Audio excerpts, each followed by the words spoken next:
Halo warga WKWK sekalian, selamat datang kembali di channel Ria Agnostik. Beberapa hari yang lalu ada yang DM saya di TikTok. Jadi pertanyaannya kira-kira seperti ini.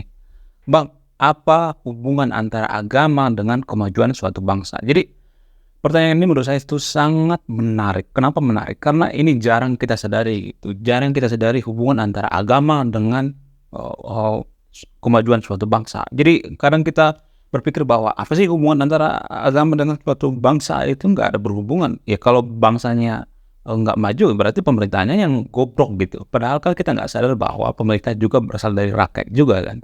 Kalau pemerintahnya bobrok, berarti rakyatnya juga bobrok gitu.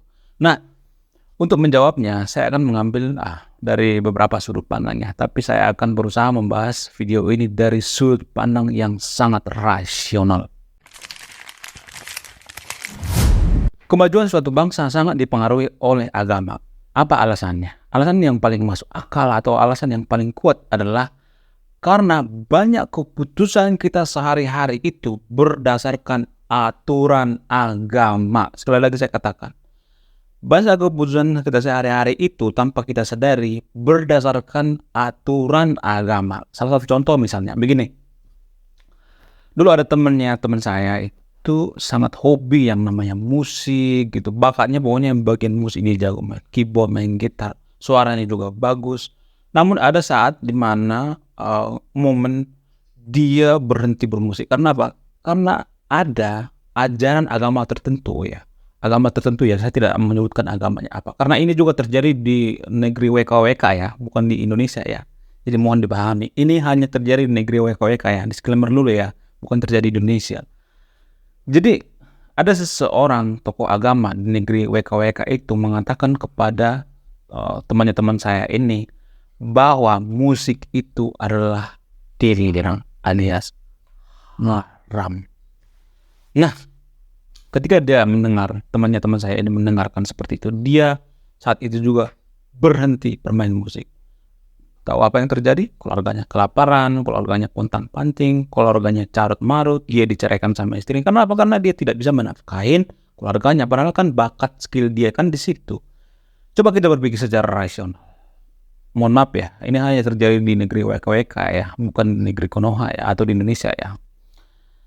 Bisakah orang yang mengatakan bahwa musik itu haram memberikan nafkah kepada orang itu?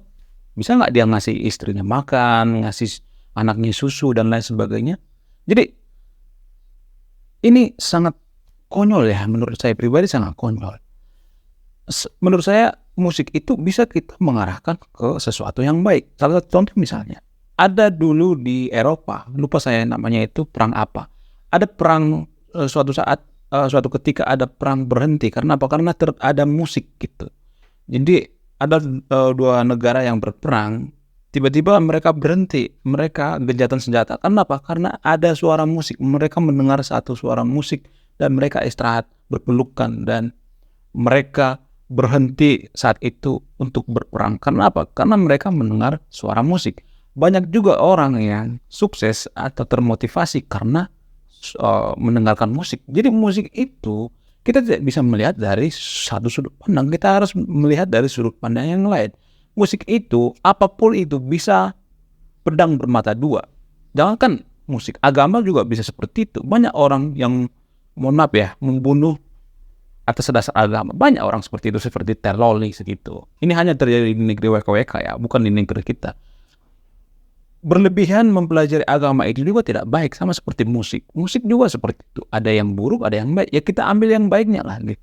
Jangan sampai kita mengatakan boleh bermain musik, musik itu dilarang. Wow, ini sangat berlebihan menurut saya pribadi ya. Jadi berdasarkan pertanyaan tadi, apakah kemajuan suatu bangsa itu dipengaruhi oleh agama? Ya jelas dipengaruhi. Seperti yang saya katakan tadi itu, sangat berpengaruh. Misalnya nih, ada seseorang yang saya katakan tadi itu, dia berhenti bermain musik. Bisa aja dia musisi internasional gitu. Kalau dia nggak berhenti jadi musisi misalnya, bisa aja dia seperti artis-artis Eropa, Lady Gaga, Beyonce, dan lain sebagainya. Bisa dia mengharumkan negara kita, bisa menjadi musisi internasional.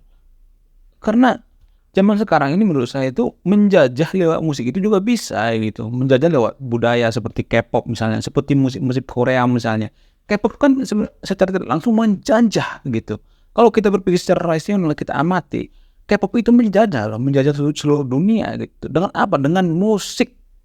Jadi karena pemikiran-pemikiran yang tidak rasional, kita bisa mematikan bakat seseorang, menyengsarakan seseorang. Jadi jangan seperti itulah, yang nonton video ini jangan seperti itu. Jangan berpikiran konyol seperti itu. Itu menurut saya itu sama seperti logical fallacy gitu, tidak masuk akal gitu. Apa yang dikatakan itu tidak masuk akal, tidak dipikirkan secara matang-matang atau secara mendalam. Saya juga berpikiran atau berpendapat bahwa yang pertama kali masuk neraka itu adalah orang bodoh gitu.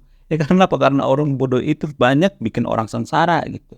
Dia asal mengatakan bahwa oh ini haram, itu haram. No, gak boleh. Kita harus memikirkan secara mendalam gitu. Gak boleh kita asal mangap gitu. Itu akan menyengsarakan orang lain. Jadi terima kasih sudah menyimak dan memahami video ini. Sebelum saya tutup ini, saya akan memberikan salah satu pesan moral. Pesan moralnya adalah orang yang pertama kali masuk neraka itu adalah orang bodoh atau orang tolol. Saya Rehan Nostik, salam rasional.